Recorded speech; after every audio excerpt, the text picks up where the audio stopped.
अरे माझा काना गेला होता तुझ्याच सदरी या गवळणीचा पोट पाहे का बघोनी हिला विचारी माझा चक्र पाणी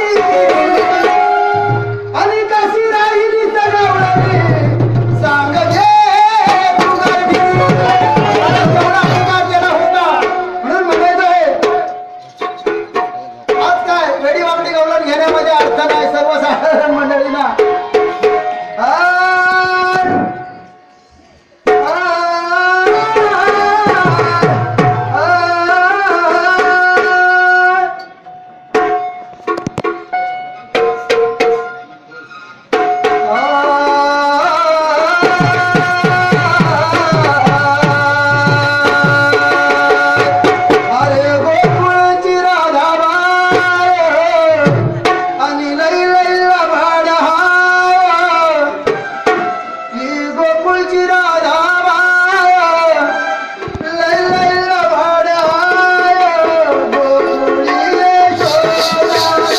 Bye.